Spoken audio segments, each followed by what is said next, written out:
Good morning बच्चों। आज हम शुरू करने वाले हैं क्वेश्चंस क्वांटम मैकेनिक्स के ऊपर में, मीन क्वांटम नंबर्स के ऊपर में।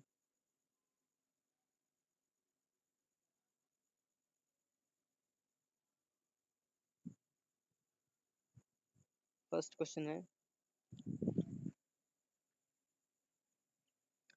An electron is in a 4f orbital, what possible values for the quantum numbers n, l, m and s can it have. तो हमको बताना है कि 4f में उसका n का वैल्यू, l का वैल्यू, m का वैल्यू और s का वैल्यू क्या क्या हो सकता है। तो चलिए देखते हैं।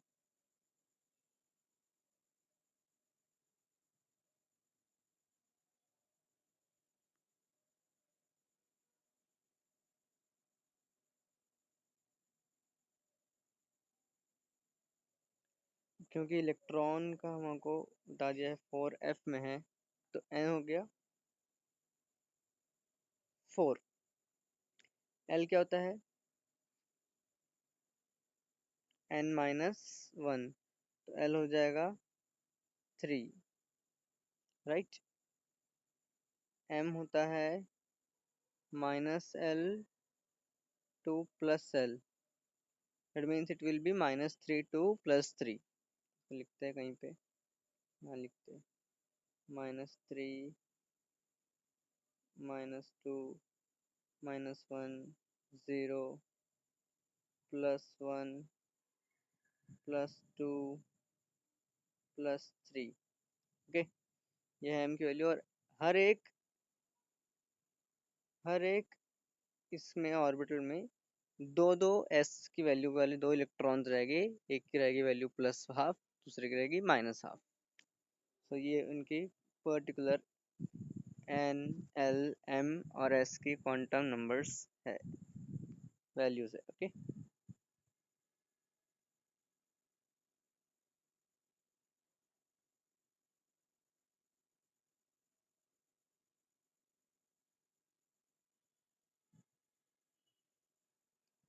Next question, what designation is given to an orbital having l n equals to 2, l equals to 1। So अगर n 2 है और l 1 है तो 2p, बिकॉज n तो 2 है तो 2 रहेगा नंबर सामने, और l 1 है मतलब l 1 किसके लिए रहता है? p के लिए। अगर l 0 है तो वो s होगा, 1 है तो p, 2 है तो d, और 4 है तो f, आई मीन 3 है तो f, क्योंकि एक कम होता है उससे, n से।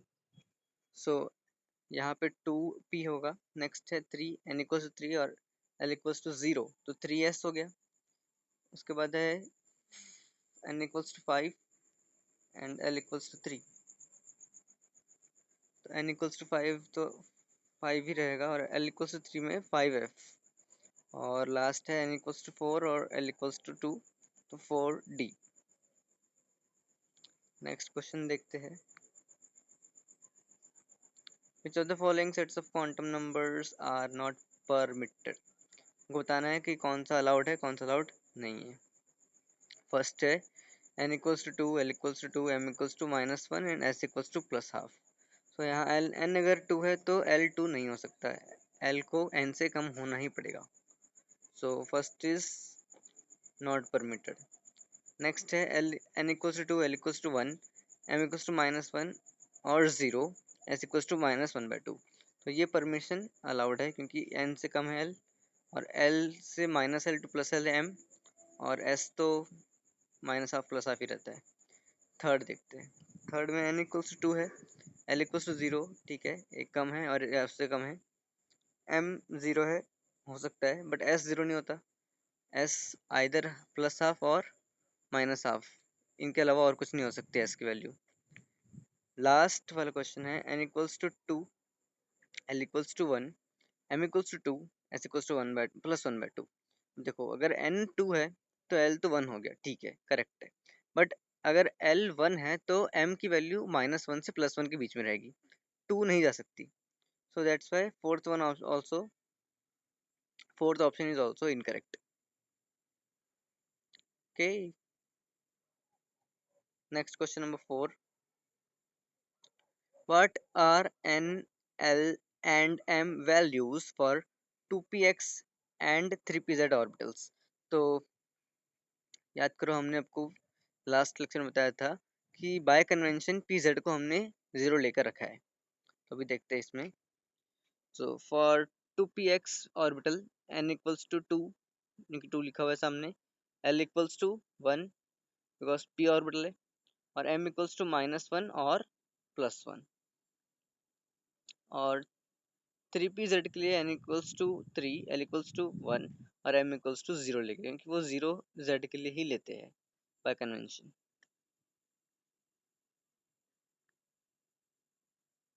विच of the following orbital are not possible? 1p, 1p कैसे होगा?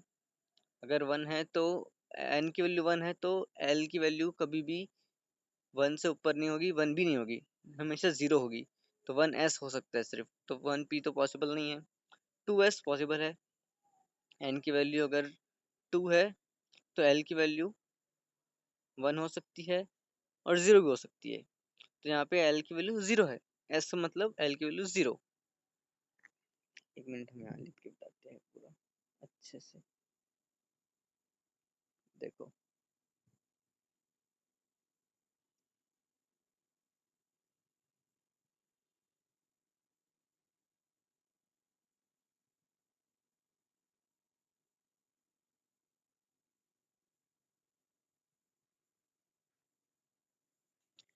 अगर 0 है तो s, 1 है तो p, 2 है तो d और 3 है तो f। ये सारी l की वैल्यूज है एजिमुथल क्वांटम नंबर्स की। ठीक है, अब करते हैं।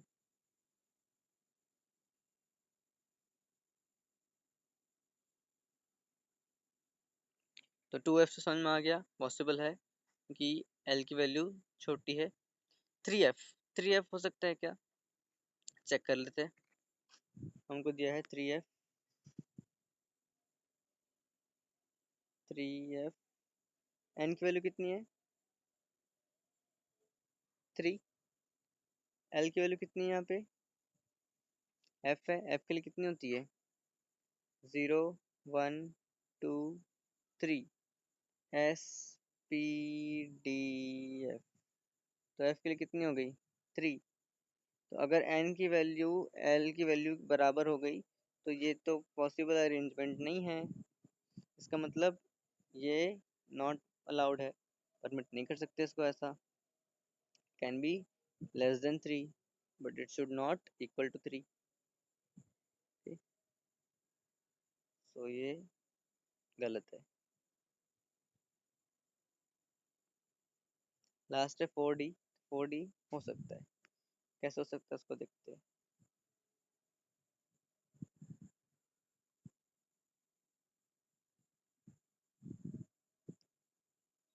n की वैल्यू 4, l की वैल्यू लेस देन 4, तो d में d का मतलब होता है l इक्वल्स टू 2। तो n 4 से छोटी वैल्यू है तो it can be true.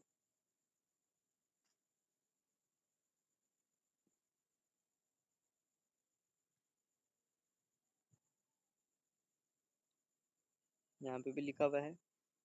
First है 1p, the first shell has only one subshell that is 1s which has only one orbital that is 1s orbital, therefore 1p orbital is not possible. Second 2s, the second shell has two subshells that is 2s and 2p, therefore 2s orbital are possible. Third 3f, the third shell has three subshells that is 3s, 3d, 3p and 3d, therefore 3f orbitals are not possible. And fourth 4f, उसका यहाँ पे दिया हुआ है explanation. The fourth shell has four subshell that is 4f, 4p, 4d and 4f, therefore 4d orbital are possible, 4d orbitals are possible. Okay, next question energy based question है, जो हमने energy का फॉर्मूला देखा था उससे related question है। So question है, first excitation energy of the electron in the hydrogen atom हमको कैलकुलेट करना है ये first excitation energy of electron in hydrogen atom और सेकंड है ionization energy of hydrogen atom. So the energy of the electron in the nth shell of hydrogen atom is given by this formula E equals to minus 2 pi r 2 pi square m e raised to 4 upon n square h square. तो यहाँ पे सारी values put करके अगर हम इसको रखें n की वैल्यू को हम छोड़ दें अभी तो उसको हमारे पास में एक कांस्टेंट वैल्यू आती है 1.312 10⁶. इसमें हम जो हमारी n की वैल्यू है उसको पुट करके लिख सकते हैं. फर्स्ट क्वेश्चन में हमको n की वैल्यू क्या लिया है 2 लिया है क्योंकि the first excitation energy is the amount of energy required to excite the electron from n equals to 1 to n equals to 2. तो फर्स्ट एक्साइटेड स्टेट क्या होता है n equals to 2. तो वहाँ पे n equals to 2 रखेंगे हम E2 निकलेगा, n equals to 1 रखेंगे E1 निकलेगा. दोनों का जो डिफरेंस निकलेगा that is the final energy which is required by us. तो हम दोनों को सब्ट्रैक्ट करेंगे, सब्ट्रैक्ट नहीं करेंगे ऐड करेंगे क्योंकि यहाँ पे नेगेटिव एनर्जी नेगेटिव में हम निकाल रहे हैं, एनर्जी रिलीज हो रही है और हम उसको भी सब्ट्रैक्ट कर रहे हैं तो माइनस माइनस मिल करके प्लस हो जाएगा. तो हमको फाइनली ऐड करना है और हमारा जो आंसर आएगा वो होगा पॉजिटिव.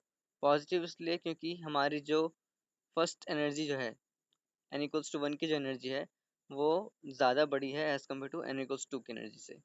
बिकॉज अगर फर्स्ट इलेक्ट्रॉन हम निकालते हैं किसी भी एटम का तो बहुत अच्छे से निकलता है. सेकंड इलेक्ट्रॉन निकालते समय में उसको थोड़ा ज़्यादा एनर्जी रिक्वायर्ड होता है, ज़्यादा एनर्जी देना हमको पड़ता है. तो that's why the energy required the energy which we get will be positive, वो देना पड़ेगा.